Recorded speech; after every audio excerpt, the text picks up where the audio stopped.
우리가 예배를 성공하는 게 아주 중요합니다.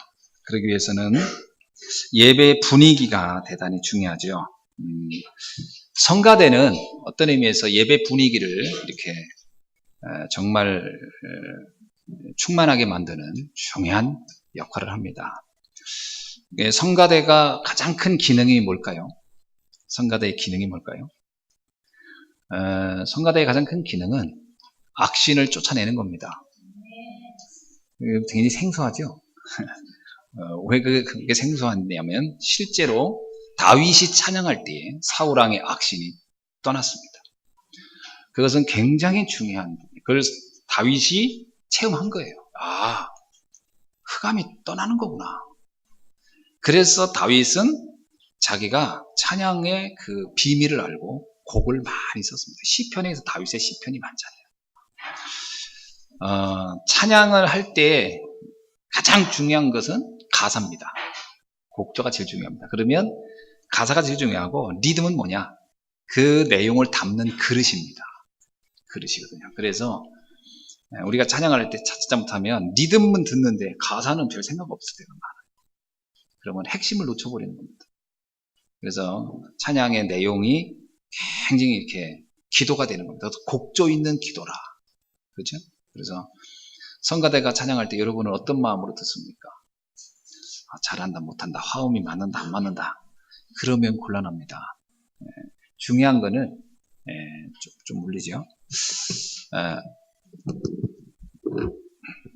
중요한 거는 뭐냐면 그 가사가 나의 기도로 들려져야 합니다. 그래서 성가대가 이렇게 착 부르면 물론 그릇이니까 그릇이 예쁘고 멋있으면 좋죠. 그러나 그릇보다 더 중요한 것은 그 안에 있는 내용입니다. 그래서 여러분이 성가대는 그릇을 잘 만들려고 하겠지만 더 중요한 것은 내용입니다.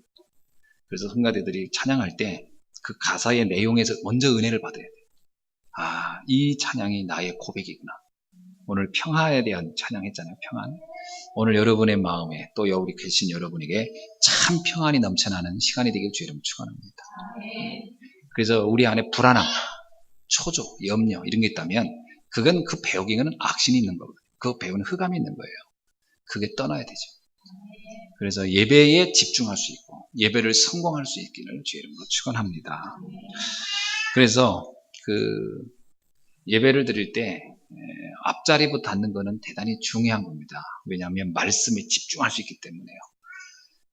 우리 아이들이 여기 좀 많이 우리 조용해졌고 예의를 좀 많이 갖추고 있는데 뒤에 앉으면 계속 문이 열고 닫고 막 합니다. 그러면 아무리 귀가 어둡고 예배 집중을 잘 하려고 해도 방해를 많이 받거든요.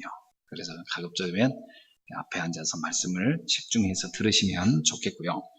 우리 장로님들은 또 우리 중직자들은 그렇게 예배를 성공할 수 있도록 분위기를 잘 만들어주는 게 또 우리 중직자 역할인 줄로 압니다. 그래서 또 예배위원은 특히 문 닫고 여는 거를 잘 하셔야 됩니다. 여러분 뮤지컬 보러 갔어요? 뮤지컬 보러 가면 굉장히 중요한 역할을 하는 사람이 있습니다. 그게 누구냐면 표 받는 사람이 아닙니다. 사실은 더 중요한 사람이 있는데 바로 그 공연장 문을 지키는 사람들입니다. 1분이라도 늦게 가면 문 절대 안 열어줍니다. 정확히 문을 닫아버리고 왜죠? 이미 안에 돈 내고 들어간 사람을 방해하면 안 되니까. 그래서 예배 때 보면 문을 딱 닫고 이제 못 듣게 하죠. 다른 사람 못 들어가, 늦으면 못 들어갑니다. 뮤지컬. 극장으로 혹 들어가나요? 요즘도 극장도 많이 좋아져가지고 늦으면 못 들어가게 하더라고요. 근데 뮤지컬은 더더욱이나 그렇습니다. 돈을 많이 내고 가는 데가 그래요.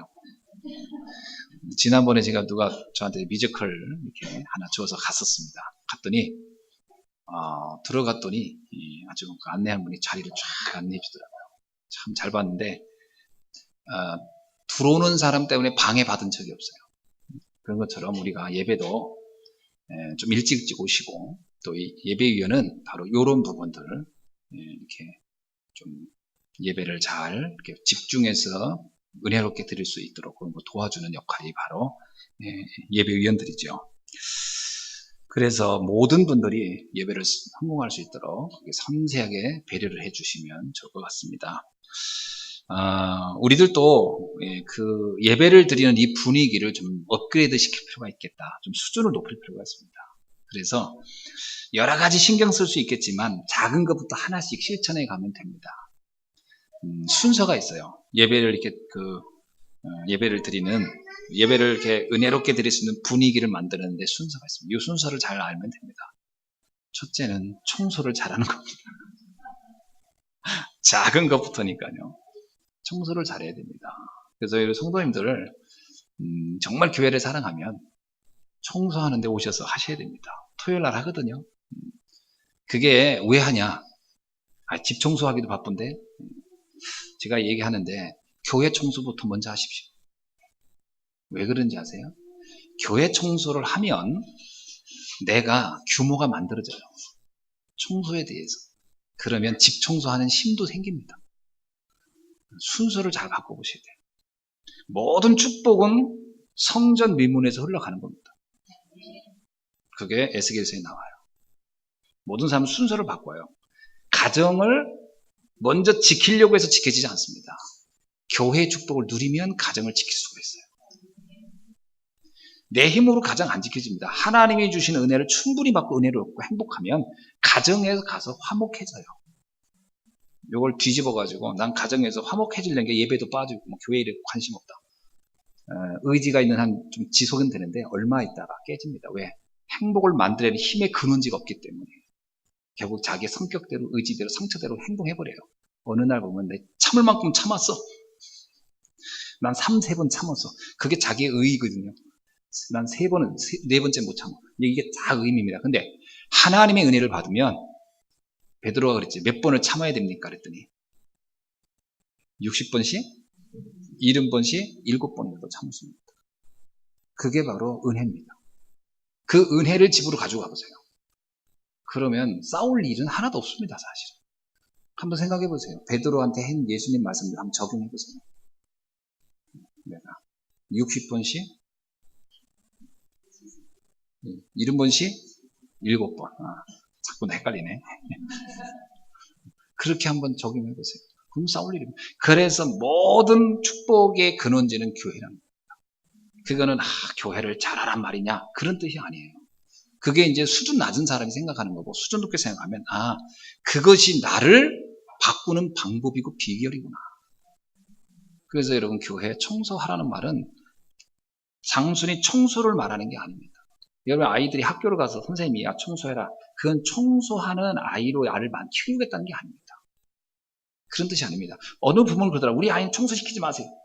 그 아이의 미래는 어두워집니다. 그런 뜻이 아니잖아요. 그게 담고 있는 많은 교육적인 내용이 있는 거예요. 여러분 영화 봤죠? 중국 영화.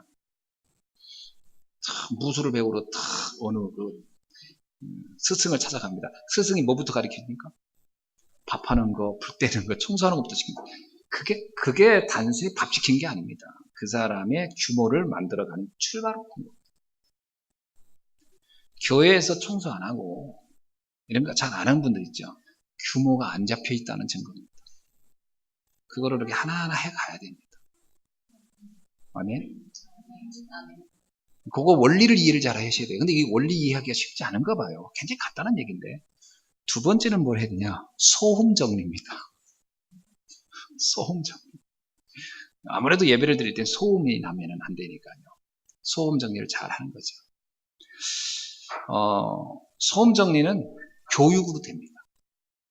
이건 참 교육이 중요해요. 물론 아주 유아들은 그냥 그 자체가 지금 대화예요. 그러니까 그건 들어주면 되는 거고 3-4살이 되어가는 아이들은요. 설명을 해주면 됩니다. 이곳은 어떤 곳인지. 여러분 집에서 먼저 얘기를 하셔야 돼요. 오늘은 우리가 교회를 간다. 교회라는 곳은 이런 곳이다. 네가 가면 이곳은 이렇게 행동을 해야 되는 곳이다. 그걸 여러 번 한두 번 얘기하면요. 아이들이 처음에는 막 합니다만 들은 거는 나오게 돼 있어요. 사람이 들은 건 나옵니다.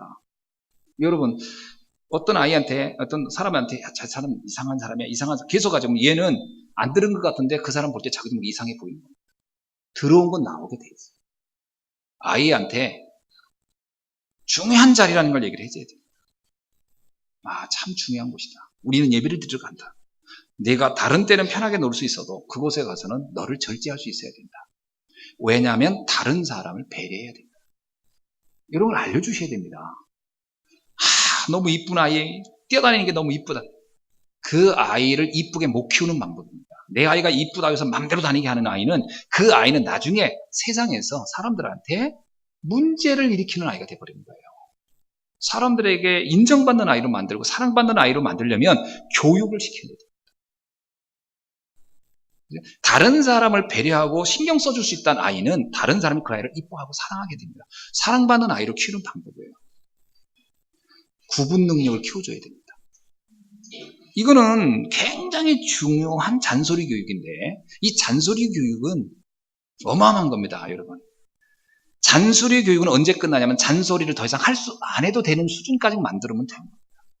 그리고 그 아이가 잔소리를 더 이상 안 들을 정도가 되면 그 아이는 인격을 만들어 놓은 겁니다. 그 정도 품위를 만들어 놓은 거예요. 그래서 잔소리 교육을 안 하는 부모도 문제고 잔소리 교육을 못 듣는 아이도 불행한 겁니다. 왜 부모 없는 집의 아이가 문제인 줄 아세요? 부모 없는 집의 아이. 아이고, 저건 부모 없는 집의 아이야. 그 아이를 말하는 이유는 잔소리 교육을 듣지 않았고 잔소리 교육을 뱉지 않았다는 거예요. 잔소리 교육이 있을 수밖에 없는 거거든요. 그 교육을 받는 중에 이 아이는 인격이 만들어집니다. 그래서 아주 중요한 이런 부분이 바로 이 소음인데 소음이라는 얘기는 뭐냐면 이 아이에게 소리를 내야 할 때 내고 안 낼 때 안 내야 되는 겁니다. 노래 부를 땐 크게 부르고 안 부를 땐 조용해야 돼요. 요걸 통제할 수 있고 조절할 수 있는 것이 소음 관리입니다. 아무리 좋은 말도요. 안 해야 될 때 막 하면 그건 소음입니다. 어떤 부모들은 그러더라고요. 아이고 조용해야 되는데 혼자 아이고 이뻐라 아이고 이뻐라 막 이러고 있어요. 그건 소음입니다. 근데 집에서는 그렇게 해줘야 돼요. 아이고 이뻐라. 넌 난 사랑한다. 근데 사람들 다 중요한 회의하고 있는데 자기 혼자 아이고 이뻐 아이고 꼬르륵 그거는 소음을 지금 막 내고 있는 거예요. 그때는 그렇게 하면 절대 안 되는 거예요. 그렇잖아요. 그건 진짜 분별력이 없는 것이고 참 무식한 거지. 근데 집에 가서 또 둘이 있는데 조용히 있어요. 회의하듯이. 그것도 무식한 거예요. 그때는 한없이 아이를 사랑해줘야죠. 이런 걸 아이가 알아야 되거든요. 그래서 구분 능력, 자제력, 판단력, 이해력, 이게 잔소리 교육의 결과입니다. 굉장히 중요한 인격을 만들어줘요. 그래서 교회를 중요한 교육의 장으로 써야 돼요. 공동체 생활이라는 것은 굉장히 중요한 겁니다. 아이가요, 그래서 더불어 사는 걸 모른다. 그 아이는 사회적인 문제, 굉장히 큰 문제가 오잖아요. 함께 사는 걸 알게 해줘야 돼요. 그런 것이 교육입니다. 멀리서 찾을 게 없어요. 그 예배를 성공하는 비밀을 알려줘야 돼요. 그거를 얘가 안다. 얘는 일단은 얘가 보이지 않는 엘리트의 품성을 만들어 가고 있는 겁니다. 걔가 그걸 알고서 여기서는 조용히 해야 되겠구나. 이때는 내가 말해야 되겠구나. 요걸 알고 구분한다. 그가 3살, 4살 때부터 그걸 할 줄 안다. 걔는요 엘리트가 되고 하는 겁니다. 근데 그런 것이요 10살, 20살 때도 몰라. 걔는 절대로 영향을 미치는 사람이 될 수 없습니다. 물론 뭐 일방적인 사랑을 받았는지 모르나 그 사랑은 걔한테 아무런 덕이 안 되고 해가 되는 겁니다. 이런 것을 구분할 수 있어야 돼요. 제가 왜 이 얘기를 하는지 이해되죠? 그래서 아이들하고요 많은 이런 부분들을 얘기를 해줘야 돼요. 애기들. 그게 굉장히 중요한 교육입니다. 우리들이 이런 교육을 굉장히 등한히 하는 경향입니다. 두 번째는 음향입니다. 지금도 이 음향이 울리죠. 이게 전문가가 와서 보기에는 상당히 문제가 있다고 자꾸 하더라고요. 이게 말씀이 그냥 아주 편하게 들어와야 되는데 편하게 들어가지 않고 나도 자꾸 의식이 돼요. 이게 울리고 막 이러니까. 여러분 중세교회가 왜 타락한지 아십니까? 어떤 학자가 썼어요. 건축학 교수가 썼더라고요. 중세교회 타락의 첫 시작은 메시지 전달할 수 없는 건축 양식에서 온 것이다. 중세교회 가보셨어요? 성당? 절대로 메시지 중심의 교회가 아닙니다. 모양 중심이지. 그래서 소리가 안 들려요.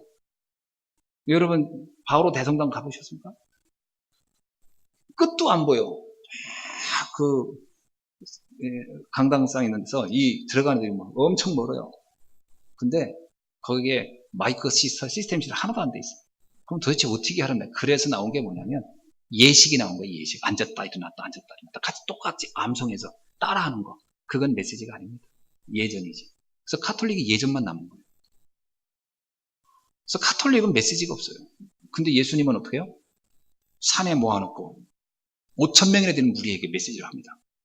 어떻게 메시지 했을까요? 제가 가봤어요. 갈릴리 바닷가를. 제가 2번 가봤어요. 갔더니 그 위치가 기가 막혀요. 호수에서 이렇게 비탈로 돼 있는데 그 호수의 바람이 산 위로 이렇게 올라갑니다. 그러니까 밑에서 조그맣게 여보세요 해도 저 뒤에 있는 사람이 다 들려요. 예수님이 메시지를 할 때 그 원리를 이용한 겁니다. 사람들이 들을 수 있도록. 메시지를 들어야 뭘 어떻게 신앙생활 할 건지 알 거 아닙니까? 전달해가는 거는요, 한계가 있어요. 여러분 아시잖아요. 여기서 개구리 했는데 저희가 하면요, 물고기 돼버려요. 전달은 와전되고 왜곡돼버려요. 정확하게 들어가야 돼요. 메시지 전달할 수 없도록 만든 건물 양식. 거기에다가 뭐 스피커 시설은 하나도 없었죠. 그러니까 뭐냐, 예전으로 흘렀죠. 그러니까 뭐예요? 성경의 말씀을 전달할 이유도 없었고 해줄 필요도 없는 거예요. 목사 신부들이. 그러니까 성경을 읽을 이유가 없는 거예요. 왜? 전달해도 안 돼. 그럼 뭐하러 이걸 읽어 내가? 뭐하러 설명을 해? 그래서 메시지가 전혀 전달이 안 되니까 중세교회가. 그래서 타락한 거예요. 말씀이 없어지니까. 말씀 중심이 돼야 되거든요. 그래서 이 음향은 대단히 중요한 겁니다. 그래서 우리 중직자들은 좀 고민하셔야 돼요. 음향 좀 바꿨으면 좋겠다는 생각이 늘 들어. 뭔가 모르게 이게 불편해. 메시지가 정확하게 이렇게 탁탁 들어오지는 않아요. 그 다음에 할 게 온도입니다. 온도. 요게 교회 분위기 만들 순서예요. 온도. 너무 덥거나 너무 춥거나 그러면 집중이 안 돼요. 그래서 예수님이 설교할 때 갈릴리 바닷가가 제일 시원합니다. 그 더운 지역에서 거기가 제일 시원해요. 왠지 아시죠? 바닷물이 더위를 식히고 거기서 올라오는 바람 때문에 시원해요. 그래서 거기 앉아있으면 굉장히 시원합니다. 그런 겁니다. 메시지 이런 거 할 때 필요한 게 온도입니다. 그래서 우리 교회는 그래도 많은 이제 히터도 에어컨도 좀 많이 갖다 해놔서 그거는 어느 정도 되는 것 같은데 이런 겁니다. 그 다음에가 조명. 조명이죠. 너무 어두운 곳에서. 지난번에 제가 필리핀 갔는데 백열전등 하나 놓고 한 100명이 모여서 하는데 내가 볼 때는 메시지가 안 되더라고요. 그러니까 거기가 특징이 있어요. 찬양만 해요. 그러니까. 왜? 어둡고 뭐 메시지 이게 중심이 안 되니까 찬양만 막 엄청 해야 되더라고요. 그래서 야, 찬양을 뜨겁게 하는 건 좋은데 진짜 지치겠다 이렇게 하면 이런 생각이 들고요. 메시지 중심이어야 돼요. 우리 교회는 그래도 조명이 그런 대로 괜찮은 편이죠. 어둡지는 않죠. 그 다음에 주변 환경입니다. 주변 환경이 예배를 방해하지 않도록. 그래서 사실은 이 개신교는 강대상 앞에다가 뭐 촛대 놓고 뭐 놓고 하지 않습니다. 원래는. 이상하게 언제부턴가 뭐 놓고 막 그러죠. 그게 뭐냐면 예배를 집중을 방해하기 때문에 그랬습니다. 그래서 루터는 뭐라 그랬냐면 상자 하나면 족하다 그랬어요. 상자 하나면. 카톨릭 가보셨어요? 무슨 이건 무당집 같아요. 주렁주렁 달아놓고. 그 러시아 정교회는 더 해요. 예배를 전혀 집중하지 못하게 만드는 그런 주변 환경을 싹 없애버리는 거죠. 오직 말씀을 들으시오. 요한복음 1장 말씀이 곧 하나님이시라. 말씀을 집중해야 돼요. 예수님 외에는 집중하면 안 돼요. 그죠? 오직 예수님만 바라봐야지. 다른 거 쳐다보고 있으면 되겠습니까? 마르다와 마르다, 마리아와 마르다. 마르다는 다른 데 관심이 많아요. 그래서는 안 되고요. 오직 마리아가 예수님 바로 앞에서 말씀에 집중했죠. 우리는 그렇게 예배를 드려야 돼요. 그래서 예배 드릴 때 뭐 핸드폰 이런 것도 좀 꺼놓으셔야 돼요. 이 시간에 여러분 인생에 아주 중요한 연락이 올 수 있는 확률은 거의 없습니다. 제가 바로 직전에 예배 드리기 직전에 중요한 연락 하나 받고 왔어요. 우리 성도님이 임종했다는. 그 이야기는 듣고 왔습니다. 요거 예배 끝나고 바로 그냥 가야 되는데. 그 외에는 그런 중요한 얘기는 안 올 겁니다. 꺼놓으시기 바랍니다. 예배를 집중하셔요. 자, 이거는 아주 작은 실천인 것 같지만 이게 큰 응답을 받게 됩니다. 아멘이죠? 네, 그래서 저희들도 우리 장로님들과 중직자들은 예배를 방해할 수 있는 것은 뭐며 예배를 집중할 수 있게 할 수 있는 건 뭘까? 이런 걸 많이 생각하는 겁니다. 그렇게 하면서 예배를 다 성공할 수 있도록. 그래서 우리 개인적인 것도 그렇잖아요. 우리 몸가짐도 그렇습니다. 예배를 드릴 수 있도록, 예배를 성공할 수 있도록 몸가짐을 갖는 것도 참 중요한 거죠. 그래서 여러분, 예배는 언제부터 시작되냐면요. 아침에 일어나면서부터 예배는 시작된다고 봐야 돼요. 막 정신없이 일어나가지고 막 양치질하고 막 그러고 막 오다가 막 빠뜨려서 막 달려가고 막 예배를 성공하기 쉽지 않을 거예요. 마음부터가 좀 편안하게 하나님 오늘 또 나에게 말씀을 주옵소서. 그래서 기도하면서 이렇게 오셔야 돼요. 그렇죠? 헌금도 좀 미리 준비하고 헌금하는 의미도 좀 알고요. 하나님, 내가 정말 이 경제를 통해서 하나님의 사명을 감당케 하옵소서. 그래서 내가 물질 중심의 인생이 아니고 하나님 중심의 인생임을 내가 헌금하는 순간에 고백하게 하옵소서. 그래서 내가 이 헌금을 통해서 하나님께 영광 돌리는 나의 삶이 되게 하옵소서.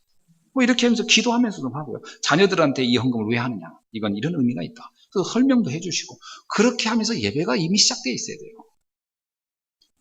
그리고 와서 하나님께 예배를 딱 드리는 거지. 자, 그러면 얼마나 감사하겠습니까? 끝나고 나서 또 받은 말씀 붙잡고 또 내가 현장에서 어떻게 응답받아갈 것인가. 그것도 이제 생각하면서 가신다면 우리는 예배가 아주 중요한 응답의 현장이 될 줄 믿습니다. 자, 그래서 오늘 또 여러분이 강단에서 은혜를 충만히 받으시고 현장 살리고 여러분 가는 곳마다 하나님의 나라가 누려지는 축복이 있어지길 주의 이름으로 축원합니다. 예수님은 메시지를 할 때마다 아주 중요한 그 메시지를 이렇게 가르침이 있어요. 지난주에 어떤 걸 들었죠? 지난주에는 여러분 성전세를 가지고 주님이 사실적 믿음이라는 건 이런 거다라고 하는 것을 우리가 들었습니다. 그죠? 믿음에 대해서 사실적인 건 이런 거다 들었는데 그 내용을 좀 정리하면 이런 겁니다. 사람들은 거의 대부분이 껍데기 보고 신앙생활을 한다는 겁니다. 당시 예수님 당시도 그랬어요. 어느 정도 껍데기를 봤냐? 요한복음 2장 20절에 보면 성전이 42년간 헤롯 성전이 지어질 때 헤롯 성전의 그 외모만 보고 제자들이 막 감탄을 해요. 너무 예쁘다. 그때 예수님이 아니라는 거였어요. 너희들은 저게 화려한 성전인 것처럼 보이지만 그 안에는 주인이 없다. 그 성전에는 주인이 없다 그랬어요. 왜 그러죠? 유대인들은 성전의 주인이 하나님이며 그리스도거든요. 그런데 성전의 주인 그리스도를 완전히 배척하고 있었어요. 그러면 그 성전은 모양은 있으나 내용이 없잖아요. 그게 예수님 뭐라고? 저 성전은 무너져야 되는 거다. 사람들을 더욱 착각하게 만든다. 사람들을 더 오해하게 만든다. 저런 성전은 무너져야 되는 거다. 그래서 뭐래요? 돌 위에 돌 하나 남지 않게 무너뜨려 버리겠다. 그리고 예수님 뭐라고? 내가 3일 후에 다시 성전을 세우리다. 새로운 성전을 만들겠다고 얘기를 합니다. 그게 예수님이 하신 말씀이에요. 여러분 아시잖아요.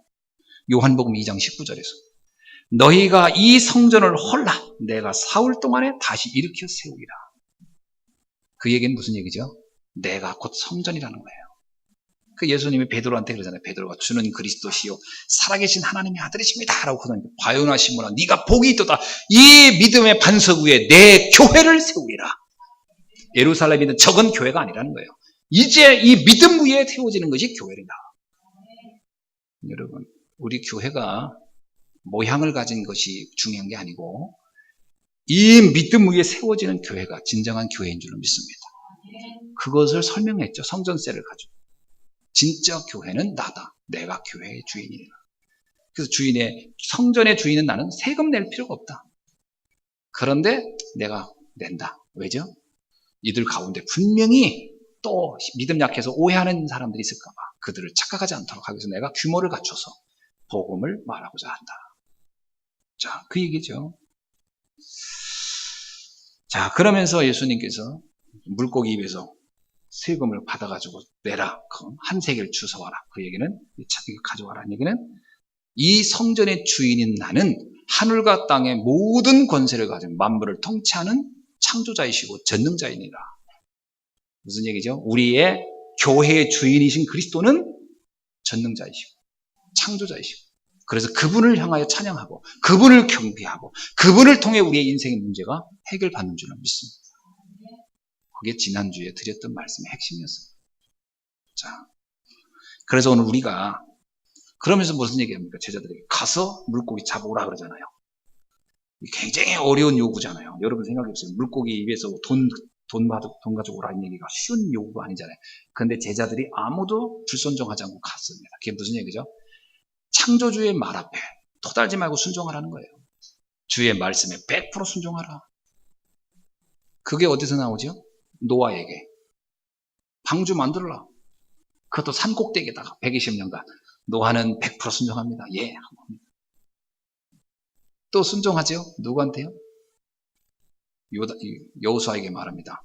요단이 흐르자? 그랬다. 그냥 가지고 들어가라. 그랬더니요, 믿음을 가지고 제사장이 벗개를 메고, 그냥 여러분 물 흐르는데 그냥 가기도 내 몸을 지탱하기 어려운데 막 무거운 벗개를 메고서 들어가라는 거예요. 잘못하면 이제 물에 수장되는 거예요, 이제. 근데 이들이 말씀을 100% 순종하고 발을 디뎌드는 순간 성경이 뭐라고 하죠? 그들이 발을 내디듬에 흐르던 물이 멈췄느니라. 여러분 하나님의 말씀에 100% 순종하면 그때부터 상상치 못한 해와 달이 멈추는 것 같은 기적의 역사가 시작되는 줄로 믿습니다.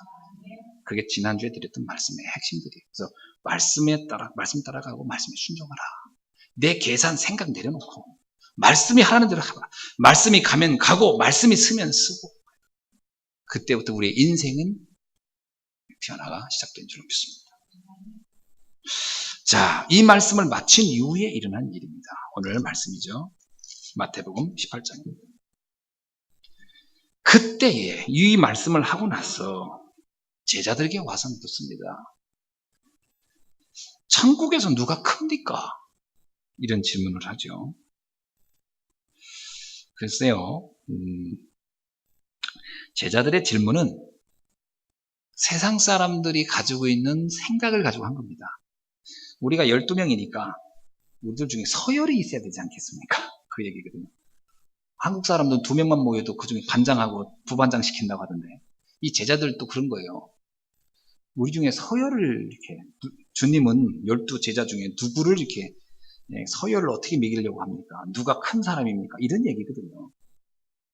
누가복음 9장 46절에 똑같은 얘기인데 이렇게 기록되어 있어요. 제자들 중에 누가 크냐 하는 변론이 일어나니라.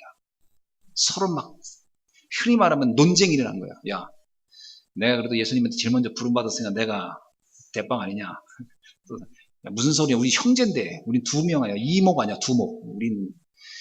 여러분 나중에 보면요. 형제가 예수님한테 와서 그 얘기하는 게 나옵니다. 우리를 한쪽은 오른쪽에 한쪽은 좌쪽에 앉게 해달라고. 우리는 형제가 따라왔으니까 두목이다 임마. 뭐 이러면서 서로 그냥 다투는 이야기가 나와요. 기가 막히죠. 여러분 생각에 기가 막힐 것 같지만 우리가 그 사람 입장돼도 다툴 겁니다 아마. 그지? 서열을 좀 정해달라고. 그래야 편할 거라고. 자,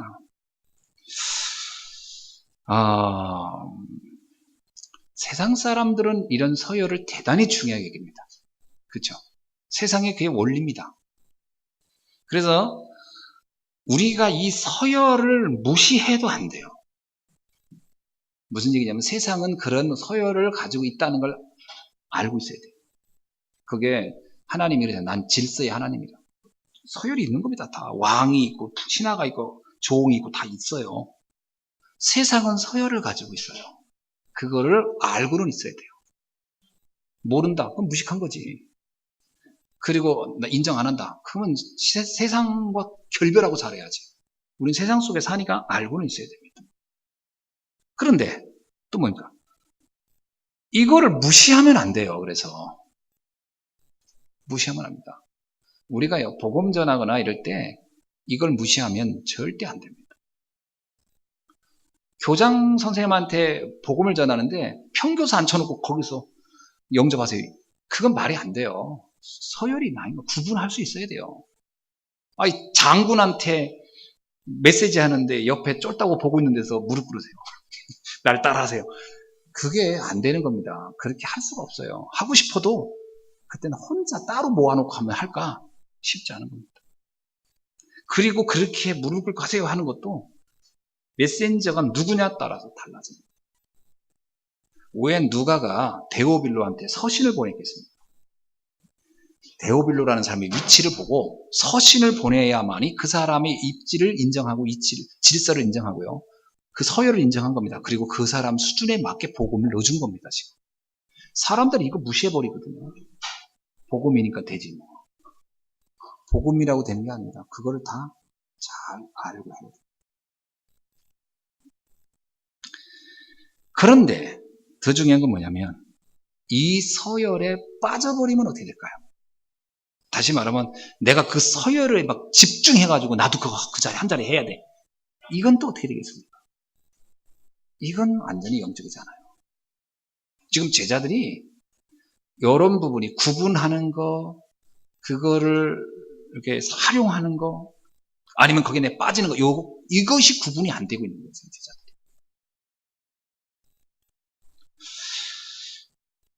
세상 사람들의 관점에서는 이런 서열이나 이런 것은 대단히 당연한 겁니다. 경쟁 사회를 살다 보면 서열이 낮으면 짓밟히기 때문에 서로 높은 자리에 올라가려고 하는 건 당연한 거죠. 세상의 모든 곳에서 이 부분이 적용돼요. 한국 사회는 어느 정도 이게 심하냐면요. 민증 까자고 합니다. 그래서 생일이 빨라도 나는 너보다 서열이 높아라고 하는 차원이에요. 민증 까자고 합니다. 한국 사람도 참 무시무시해요. 그래서 막 나이 막 속입니다. 서열에 밀리지 않으려고 막.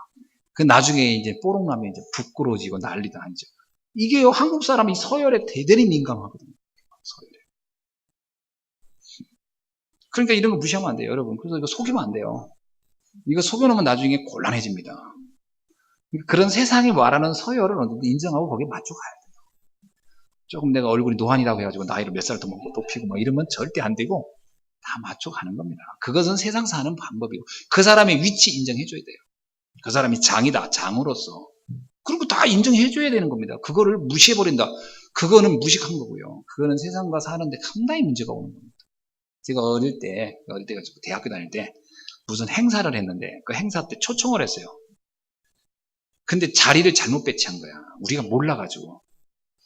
다 좋은 일 하자고 온 거니까 다 좋아하겠지 하고 국회의원 자리, 그 다음에 시장 자리, 그리고 여기다 경찰서장 자리, 그리고 옆에다가 여기 소방관, 그 소대장, 그 소방관이 뭐라고 합니까? 제일 높은 사람. 이렇게 했어요. 딱 했는데, 일단 시장이 오더니, 탁 쳐다보더니, 자리에 이렇게 딱 써있더니, 딱 보더니, 됐네요. 그러면서 가버렸어요. 자기를 우습게 봤다 이거야. 이 서열을 무시해버렸다는 거야. 이런 거 할 줄 모르면 그런 거예요. 국회의원이 왔어요. 딱 보더니, 오늘 바빠서 안 되겠다. 분명히 끝까지 다 있겠다고 했거든. 나중에 아는 거예요. 그 비서관들을 통해 들린 거예요. 자리를 어떻게 그따위로 만들었냐, 이거지. 그런 걸 우리가 몰랐고. 그걸 무시해. 그러면 우리가 그 사람을 그 사람도 욕합니까? 아니, 국회의원들이 그걸 그렇게 따지냐고. 아닙니다. 그 따지는 거예요, 그 사람들은. 그건 인정해 줘야 되는 거예요. 대통령인데 대통령을 무시해버리면 됩니까? 나라는 꼴이 안 되는 거예요. 그건 그 한 단체가 움직이기 위해서 당연한 룰이고 질서입니다. 그걸 어떻게 다 무시해버립니까? 예수님이 그런 거 무시했습니까? 아니에요, 사실은. 다 받아들이라는 거예요. 그래서 정말 세금도 내라, 그런 얘기 하는 거죠. 그래야 거기서 제자를 찾아낼 수 있다. 자, 뭐 현대사회는 어떤 겁니까? 뭐 돈으로, 학벌로, 권력으로 이런 것으로 서열이 많죠. 근데 우리가요, 완전 복음으로 답이 나지 않으면 이런 세상의 룰과 질서는 굉장히 강하고 그게 세상을 움직이는 법칙이기 때문에 우리가 정말로 복음의 답을 내지 않으면 그런 법칙 속에서 하나님의 역사를 이루어내고 복음으로 살려내는 일을 못합니다. 내가 거기에 흡수되거나 그런 거에 대해서 상처받아가지고 무시해버리거나 두 가지 중에 하나로 나가면 하나님의 자녀의 역할을 전혀 못하게 돼요. 두 가지를 다 적절하게 활용할 수 있어요. 인정도 하면서 거기에 내가 빠져들지도 않는 겁니다. 그리고 그런 거 무시해버리면 안 돼요. 무시하는 것 자체가 내가 상처가 있다는 거예요. 여러분, 나는 국회의원들을 그렇게 합니다. 내가 비굴한 게 아닙니다. 그 사람이 인정하는 겁니다. 그러나 속으로 뭐냐면 내가 당신보다 더 뛰어난, 더 중요한 무기를 가지고 있다. 이것은 나의 자부심과 자긍심은 변하지 않는 거죠. 그걸 가지고 내가 당신을 도와주고 살리겠다. 그겁니다. 그런 걸 다 무시해버리면요, 접근 자체가 안 돼요. 만남도 안 되고요. 그런 것들이 세상 사는 방법이고 비밀입니다. 그래서 완전 복음이 나지 않으면 어떻게 된다? 무슨 얘기? 완전 복음이 뭐죠?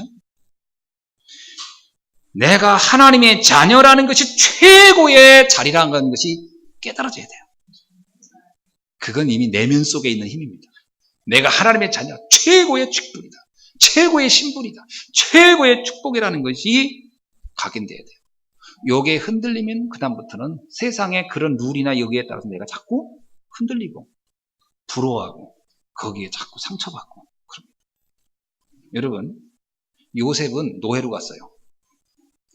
보디발을 무시했을까요? 무시하지 않았을까요? 절대로 무시 안 합니다. 최고로 존중할 겁니다. 그러면서 보디발 알지 못하는 힘을 가지고 있는 겁니다. 이번에 여러분, 오바다는 아합의 신하예요. 아합왕은 그때 절대 권력자예요. 그 신하인데 또 오바다는 아합왕이 제일 싫어하는 엘리야의 제자예요. 근데 오바다는 두 사람한테 다 인정받아요. 그러니까 오바다의 입장이 없어요.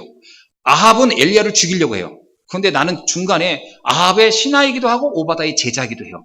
근데 아합은 나를 전적으로 신뢰해요. 뭐의 차이입니까? 이 오바다가 어떻게 했다는 거예요? 왕으로서의 존중, 인정 100% 한 겁니다. 그러나 내가 내 내면의 진짜 힘은 엘리야를 통해서 들은 메시지예요. 이걸 적절하게 활용하는 겁니다. 그렇게 하니까 오바다가 100명의 선지자를 살릴 수가 있었던 거예요. 그 비밀을 가지고 있어야 돼요. 오바다가 만약에 나는 엘리야만 나는 인정한다. 아, 여기까지 그 왕이라는 게 말이야. 이랬으면은 100명의 선지자를 살리지 못해요. 자기부터 목이 날아갈 텐데요. 비밀을 알고 있어야 되는 겁니다. 세상의 질서를 인정하지만 그거를 뛰어넘는 비밀을 가지고 있어야 되는 거예요. 아멘. 이게 오직 복음입니다. 신앙인들은 이런 부분들을 잘 못하더라고요. 이걸 못하니까 극단적이라는 말을 듣게 되고 때로는 뭐 세상에 대해서 너무 뭐라죠? 자기들밖에 모른다. 고립돼 있다. 그런 말을 듣는 것 자체가 이미 내가 뭘 모르는 겁니다. 신앙인은 고립돼서 하는 게 아닙니다. 세상 속에 있으면서 그들을 살려가는 겁니다. 아멘. 오늘 이제 제자들을 보면 어떻습니까? 제자들은 이걸 못했어요. 이런 걸 잘 못했어요. 제자들은 반대로 세상의 서열에 그냥 이렇게 약간 거기에 이렇게 흡수돼 버린 듯한 느낌을 준 거예요. 반대로. 이것도 문제입니다. 그러니까 어떻게 됩니까? 누가 높은 자리에 앉느냐 이거에 막 집중하는 거예요. 여러분,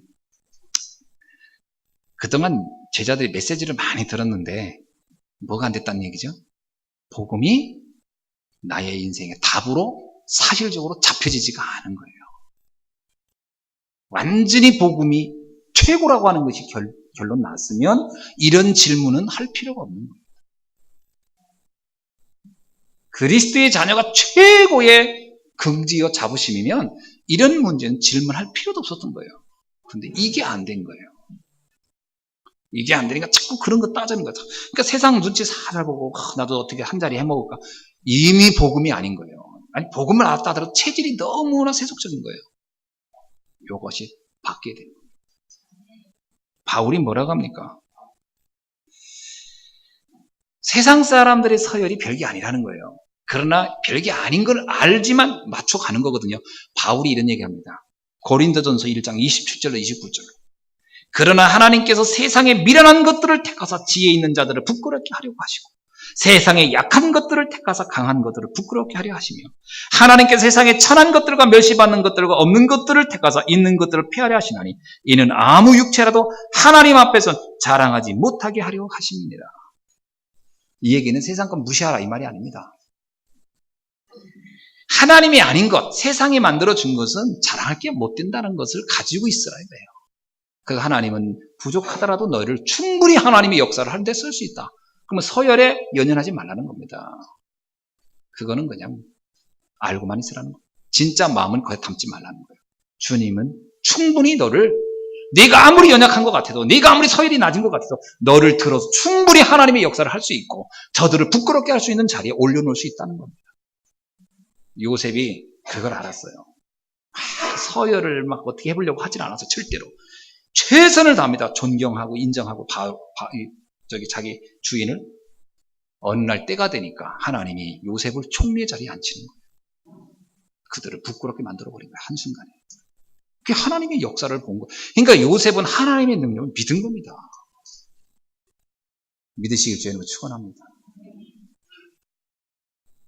그거 자꾸 놓치면요, 자꾸 세상 사람들이 그거 막 따라가려고 하고, 그거 안 됐다고 상처받고, 막 이렇게 곤란한 거죠. 학교에서 우리 아이가 막 인정 못 받았네, 반장이 안 됐네, 선생님 찾아가지고 따지는 부모도 있고, 불신자들은 그렇게 할 수 있을지 몰라도 우리는 그럴 필요 없는 겁니다. 그보다 더 중요한 게 너에게 준비되어 있다. 넌 더 중요한 위치에 있는 것이다. 이것이 깨달아지길 주님으로 축원합니다. 그래서 신자에겐 이런 세상의 원리보다 더 높은 수준이 있음을 알아야 할 줄을 믿습니다. 그래서 우리도 잘못하면 이런 제자들처럼 유혹을 받기가 쉽거든요. 아브라함 조카 롯 보세요. 그 가치관 자체가 안 바뀌면 유혹받는 겁니다. 그러니까 자꾸 성공을 어떻게 해볼까 하고 자꾸 자기도 모르게 그 보여지는 환상 따라서 소돔과 고모라 갔다가 다 망한 거예요. 요셉의 형들 보세요. 그저 동생한테 서열에서 밀려날까봐 그냥 전전긍긍하고, 그래도 나중에 안 되니까 동생 죽이려고 하고. 이게 이제 세상적 가치관을 못 벗어나서 그런 거예요. 다윗 보세요. 다윗을 보면 그 장인 사울왕 보세요. 사울왕이 다윗을 죽이려고 했던 결정적인 사건이 있었어요. 그게 뭔지 아세요? 다윗을 왜 죽이려고 할까? 다윗을 처음엔 죽일 생각 아니었죠. 다윗을 하고 어떻게 좀. 그런데 이 얘기 한마디가 걸린 거예요. 뭐냐면 사무엘상 18장 7절로 9절이에요. 여인들이 뛰놀며 창화하여 가로되 다윗을 죽인 자는 천천히요, 아니야, 사울이 죽인 자는 천천히요, 다윗은 만만히로다. 그 말 듣는 게요, 그 말 한마디가 가슴 비수처럼 꽂혀버린 거예요. 아니, 왕을 무시하고 말이야, 저놈을 높여? 저놈을 죽여버려야 되겠다. 내 서열이 위험하지는구나. 참 바보 같은 것이죠. 그 만만을 죽인 그 다윗을 자기 부하로 놓으면 자기는 만만 천천을 다 이기는 건데, 이 멍청한 사람이 이걸 이해를 못한 거예요. 그 사람을 내 밑에 놓으면 되잖아. 그게 상처 이런 거 가득해서 그런 거예요. 자기 상처를 해결하지 못하고. 결국 사울왕은 이거 못 벗어나. 뭐라고 나옵니까? 이 말에 불쾌하여 심히 노하여 가로되 다윗에게는 만만을 돌리고 내게는 천천을 돌리니 그에 더 얻을 것이 나라밖에 무엇이냐? 저놈이 이제 나라도 빼앗겠구나. 그러고 뭐라냐? 그날 후로 사울이 다윗을 주목하였더라. 그날 이후로 내가 저놈을 죽여버려야지. 결론 낸 거예요. 근데 그게 다윗을 죽인 게 아니라 자기를 죽이게 버렸어. 자기가 죽었잖아요. 그런 분노와 저주 때문에. 벗어나야 됩니다. 아멘. 자, 그래서 뭐가 있어야 되죠? 세상이 알지 못하는 힘을 가져야 돼요. 이거 있으면 절대로 여러분 세상에서 아무것도 문제되지 않습니다. 그게 뭐죠? 그리스도입니다. 진짜 하나님 자녀의 신분이 어마어마한 거예요, 여러분. 하늘과 땅의 모든 권세를 가진 그분이 나와 함께. 그것을 이상하게 다윗이 알았고 요셉이 알았다는 거 아닙니까? 근데 여러분도 아는 거 아닙니까? 그럼 차이가 뭐지요? 그 능력의 가치와 범위를 우리가 너무 잘 모르고 있는 거예요. 그래서 바울이 이런 얘기 하잖아요. 내가 그 복음의 깊이와 높이와 넓이를 더욱 알고 싶도다. 여러분, 복음의 깊이와 넓이를 더 많이 알으셔야 돼요. 그 안에 일어나는 어마어마한 하나님의 역사와 능력을 체험하기를 주님 축원합니다. 다른 것으로 되지 않습니다. 다른 것은 이걸 넘어설 수가 없어요. 대부분 자기 상처 가지고 사기 때문에. 자, 그래서 우리에게는 이런 것을 넘어서는 다른 힘을 하나님은 이미 주신 줄로 믿습니다. 이미 주셨어요. 그 힘을 확인하고 찾기만 하면 돼요. 그죠? 불신자는 알지 못하는 거죠. 불신자가 알고 있는 건 세상적인 기준이잖아요. 뭐 돈 많이 가졌다, 성공했다, 많이 배웠다. 이런 거 외에는 없는 겁니다. 우리는 세상이 비교할 수 없는 걸 가지고 그거를 여러분 이제부터 누리면 됩니다. 아멘? 어떻게 누릴 거냐? 여러분, 기도로 누리시기 바랍니다. 정말 기도 속에 들어갔을 때요. 기도의 제목을 뭐로 잡느냐면 이미 받은 축복.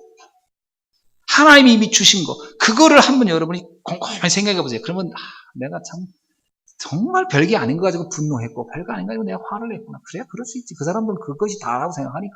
그 사람들은 그것이 전부라고 여기니까 그래, 다 양보한다. 그 힘이 그때 나오는 겁니다. 그게 없으면요, 나도 모르게 그 경쟁 속에 나도 또 들어가 있어요. 모르게 그 아웅다웅 속에 들어가서 막 같이 니니 내니 하고 있단 말이에요. 그러면 나는 사울왕처럼 내가 상처받아요. 그런 어리석은 짓을 뭐하라고 합니까? 왜 그 상처를 내가 받고 있어요? 받을 이유가 하나도 없지. 하나님의 자녀가. 만약에 요셉이 그래서 보세요. 요셉이 견디기나 했겠나, 거기서. 내 생각에 그 노예들한테 맞아 죽었을 거예요. 주인한테 인정받기 이전에. 감옥에서 나와서 뭐 인정받기 이전에 거기에 보면 뭐 기라성 같은 죄수들도 다 서열이 있잖아요, 서열이. 그 죄수들 사이에서 맞아 죽었을 거예요, 아마. 그런 거 좀 신경 쓰고 했다면.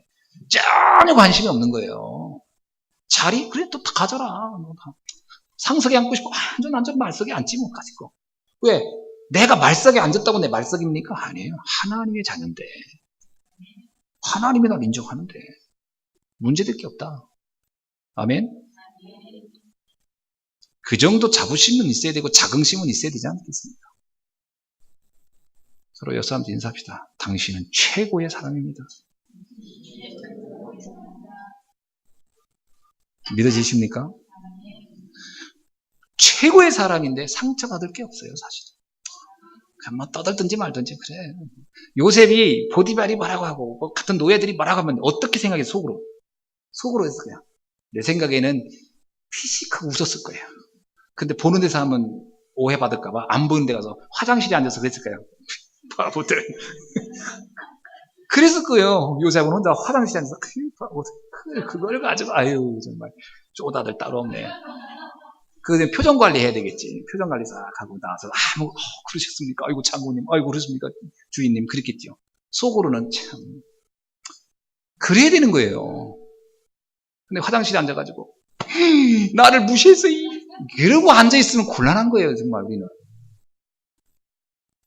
피식 웃었겠습니까? 아니면 가슴을 치면 통곡하겠습니까?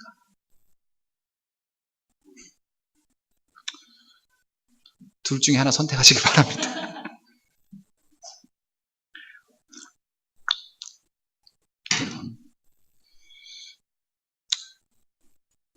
이게 없으니까요. 이 힘이 없으면 세상에서 승리할 수가 없어요. 어떻게 승리합니까? 우리보다 뛰어난 사람이 얼마나 많은데. 우리보다 잔머리를 굴리는 사람이 얼마나 많은데. 우리가 잔머리를 따라갑니까, 그 사람들? 그건 밥 먹고 하는 게 그것만 하는데?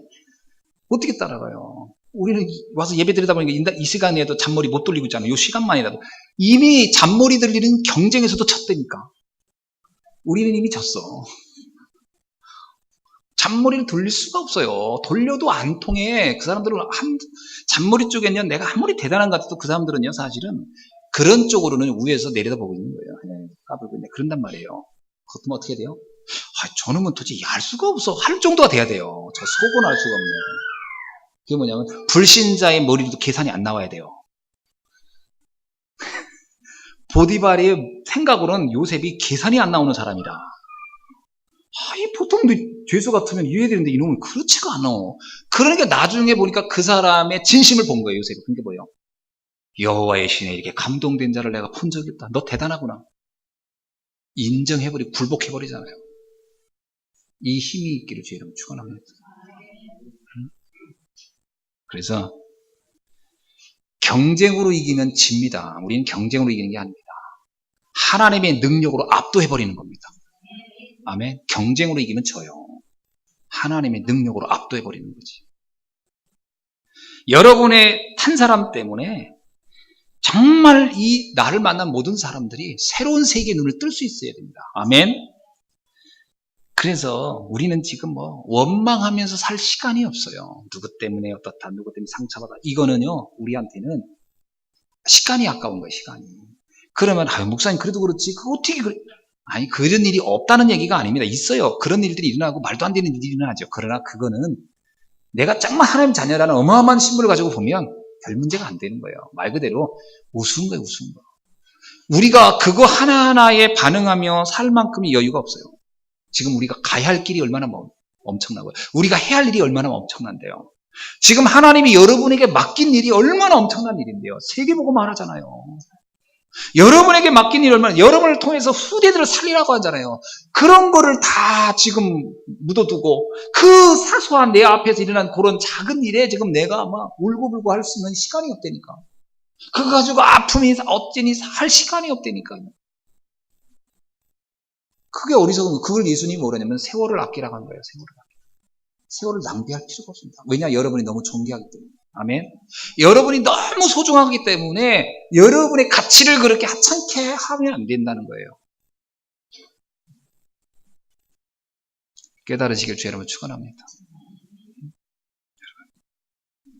그래서 우리가 조금만 눈을 뜨고 보면 여러분 세상을 살려내는 자 눈을 열게 된 줄 믿습니다. 예수님이 마태복음 11장 11절에서 세례 요한을 가리키렵니다. 여자가 낳은 자 중에 이보다 큰 자가 없다. 세례 요한을 굉장히 크다고 인정한 거잖아요.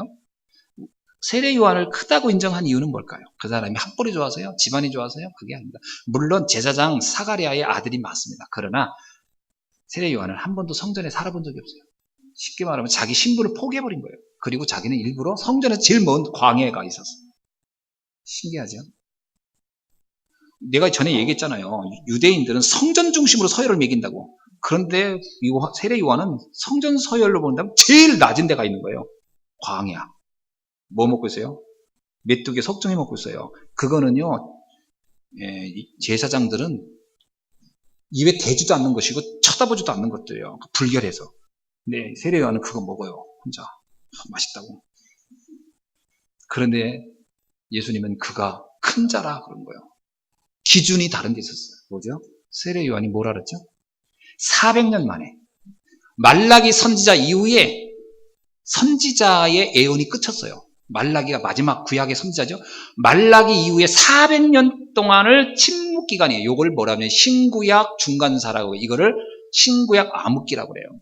그동안에는 아무런 선지자도 나오지도 않고 뭐 복음이고 뭐고 아무것도 없었어요. 그냥 전쟁의 역사와 재앙의 역사의 기간이에요. 요 400년 만에 누가 나왔냐? 복음을 아는 사람이 나온 거예요. 그게 세례 요한이에요. 세례 요한이 뭘 알았죠? 주는 그리스도시요 살아계신 하나님의 아들이십니다. 요 비밀을 안 사람이 세례 요한이에요. 그래서 예수님이 그는 지상에 여자가 낳은 자 중에 가장 큰 자니라. 복음을 알았다는 거예요. 여러분이 정말 하나님이 독생자 예수 그리스도가 나의 구세주이고 이 땅의 유일한 문제를 해결하기 위한 그리스도라는 게 믿어지죠? 그러면 여러분 지상에 낳은 자 중에 여러분 제일 큰 자예요. 아멘. 안 믿어지는 눈초리야. 그러니까 눈빛이 안 그런 것 같이 느껴지는가 본데 주님은 그렇게 인정해요. 가장 큰 자라. 아멘. 자, 그렇습니다. 왜 우리가 생각해 보세요.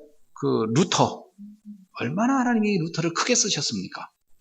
1500년 만에 로마서 1장 10절 의인은 믿음으로 살리라. 이 복음을 잡은 사람이었어요. 1500년. 그러니까 하나님이 루터를 그 시대의 교황의 버금가는 교황이 감당 못했잖아요. 그의 교권이 쩔쩔매는 그 큰 자로 하나님이 쓰신 거예요. 루터. 1500년 만에. 아멘이죠? 자, 그리고 루터 이후에 사실은 거의 복음이 사라졌다고 해도 과언이 아니에요. 요한웨슬레 있었다지만 요한웨슬레는 복음 운동한 분이 아닙니다. 요한웨슬레는 각성 운동한 사람입니다.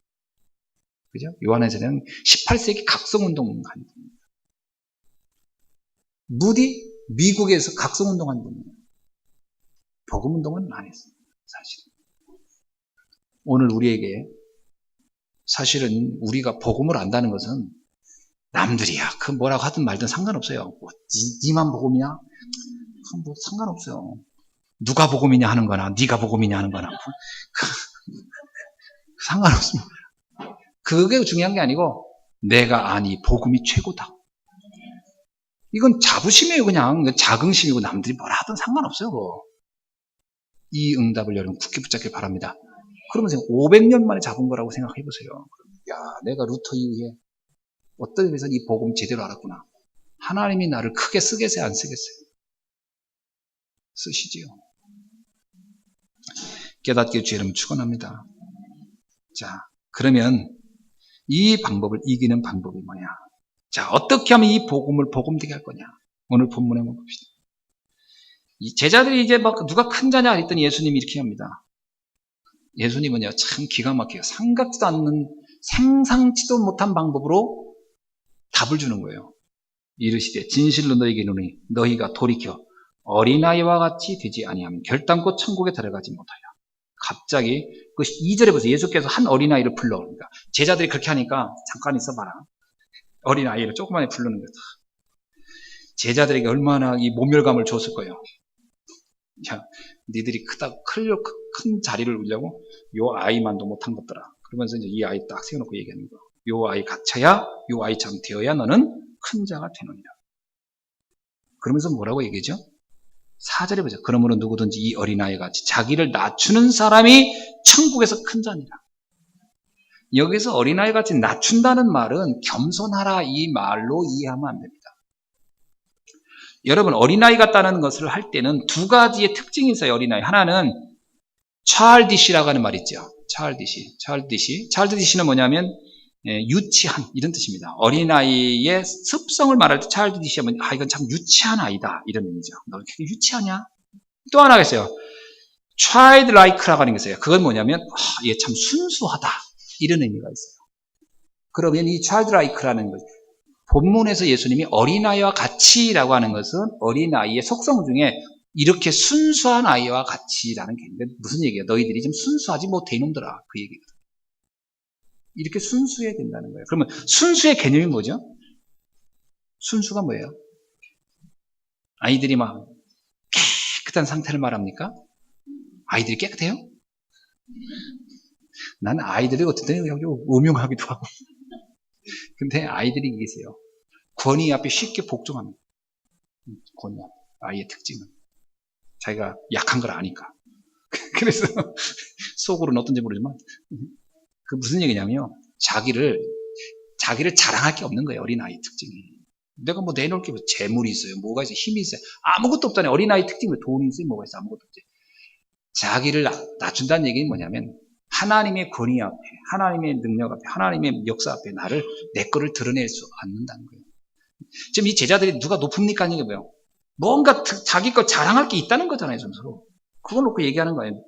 내 거가 더 나으냐? 네 거가 더 나으냐? 이 얘기거든. 근데 예수님은 너희들 중에 자랑할 게 아무것도 없다. 이 얘기예요. 여러분 그래서 큰 자가 되려면 나의 지식, 나의 주장, 나의 생각 다 내려놔야 합니다. 그래야 주님이 나를 크게 쓰시는 거예요. 크게 쓰는 건 내가 커지려고 해서 커지는 게 아닙니다. 주님 나를 크게 써주세요. 그런 인간은 하나님이 크게 안 씁니다. 절대로. 하나님 나를 좀 크게 써줘. 나 이런 재능도 있고 이런 능력도 있고 이런 달란트도 있으니까 하나님 나를 써주시옵소서. 하나님 그럴 거다. 나는 더 필요 없다. 어떤 사람이 있을까요? 주님 나는 부족합니다. 주께서 어디에 필요하시든지 원하시는 곳에 나를 쓰시옵소서. 그가 큰 자가 되는 거예요. 그 사울왕이 언제 썼죠? 한 번 쓴 이유에서 사울왕이 나는 어린아이다. 그 말을 했을 때 사울왕을 썼습니다. 근데 사울왕이 이 권력은 내가 만들었다 하는 순간 하나님 버려버렸어요. 크게 쓰는 이유는요. 내가 부족합니다. 나는 연약합니다. 내가 할 수 있는 건 아무것도 없습니다. 주께서 하셔야 됩니다. 라는 고백이 나올 때 주님이 쓰십니다. 모세가 자기 생각 경험을 붙잡았을 때 그의 40세 때 하나님 그를 쓰지 않았어요. 쓸 수가 없었어요. 그때 가장 힘있고 왕성할 때인데 가장 똘똘한 때인데 왜 안 썼죠? 그 사람은 하나님이 원하는 형태가 아니에요. 모습이 아니에요. 언제 썼냐면 자기가 완전히 무서져서 더 이상 나는 아무것도 할 수 없습니다라고 할 80에 쓰셨어요. 지금 뭔가 내 주장이 있고 내 생각이 있고 막 그렇죠. 하나님은 그 사람을 안 씁니다. 당분간 안 쓸 겁니다. 왜? 그게 무너져야 돼요. 그게 깨져야 돼요. 기다리는 겁니다. 그런데 굳이 하나님 앞에서 그걸 내세울 이유가 뭐가 있겠어요? 가장 지혜로운 사람은 이겁니다. 하나님, 나는 부족합니다. 그거를 빨리 고백하는 거예요. 그럼 하나님 나를 크게 쓰실 것입니다. 아멘? 그건 성경의 원리가 그래요. 초대교회 성도들 보세요. 자기들이 아무것도 내놓을 게 없어. 그래서 그들이 한 게 하나밖에 없어요. 모여서 기도한 것밖에. 왜? 내놓을 게 아무것도 없어요. 돈이나 있나 뭐가 있나 내세울 게 아무것도. 그래서 기도했어요. 그랬더니 그들을 한 시대 바꾸는 주역으로 쓰신 거예요. 여러분, 그래서 약한 자를 들어 강한 자를 부끄럽게 한단 말이에요. 여기서 나오는 거예요. 이 응답의 주역이 오늘 여러분이 되시길 주여 축원합니다. 그래서 우리가 이렇게 나를 낮출 수 있는 건 뭐죠? 하나님의 절대적 능력 앞에 있으면 됩니다. 그러면 내가 참 초라하다는 게 아니에요. 여러분, 창조자 앞에 서 있는 나를 보면 내가 참 내세울 게 없구나. 내 지식, 학식, 자랑, 재능 이게 참 보잘것없는 거. 그게 하나님 앞에 딱 서 있는 나를 봐야 돼요. 근데 보통 사람들 하나님 앞에 서는 나를 안 보고요. 사람 앞에 서는 나를 자꾸 하나님 앞에 알아달라고 하는 거예요. 주님, 내가 저 사람보다 낫잖아요. 내 이 사람보다 재능이 있잖아요. 저 사람 내가 좀 더 낫잖아요. 그 왜 나를 안 씁니까? 그러면 하나님은 나를 쓸 수가 없어요. 사람 앞에 서 있는 나를 놓고는 하나님은 안 씁니다. 하나님 앞에 있는 나를 봐야 돼요. 나는 참 부족합니다. 하나님의 은혜가 아니면 안 됩니다. 그때 하나님 불 쓰시는 거예요. 오늘 이 비밀을 깨닫기를 주님을 축원합니다. 그래서 오직 복음입니다. 복음이 아니면 안 된다는 것을 결론 내셔야 돼요. 그리스도가 아니면 안 되는구나, 내 인생은. 여러분, 내 인생의 많은 문제, 여러분의 노력으로 해결이 됩니까? 내 인생의 많은 문제와 고통들, 내 몸부림쳐서 해결이 됩니까? 안 되잖아요. 그래서 오직 주님이에요. 주님이 아니면 안 됩니다. 결론 내시면 주께서 그때부터 나를 붙잡고 쓰실 줄로 믿습니다. 그래서 오늘 이 믿음을 고백하는 여러분에게 주의 이름으로 축원합니다. 자, 말씀을 맺습니다. 그래서 하나님의 백성이 맞다면, 내가 하나님 자녀가 맞다면 아무것도 염려하지 마세요. 오직 복음만 하시면 됩니다. 그래, 나는 연약하고 주님은 강하다. 로마서에 나오죠. 주님은 옳고 나는 틀리다. 그것만 고백하면 됩니다. 그렇게 되면 하나님이 나를 크게 들어 쓰실 줄 믿습니다. 특히 우리 렘넌트들, 하나님의 능력을 정말 믿으시기 바랍니다. 내 수준을 가지고 생각하면 자꾸 착각하게 되고 자꾸 오해하게 돼요. 하나님의 능력을 믿으세요. 하나님의 능력이면 된다는 거예요. 그때부터 여러분의 인생은 큰 하나님의 계획 속에 들어가게 될 줄로 믿습니다. 기도하겠습니다. 주님 감사합니다. 오늘 이 시간 주신 말씀 붙잡고 다시 한번 우리의 인생의 가장 중요한 가치와 응답을 꼭 누릴 수 있도록 은혜 위에 은혜를 더하여 주옵소서. 그래서 정말 큰 하나님의 계획 속에 되어지는 저희들이 될 수 있게 하여 주옵소서. 감사드리며 예수님의 이름으로 기도하옵나이다. 아멘.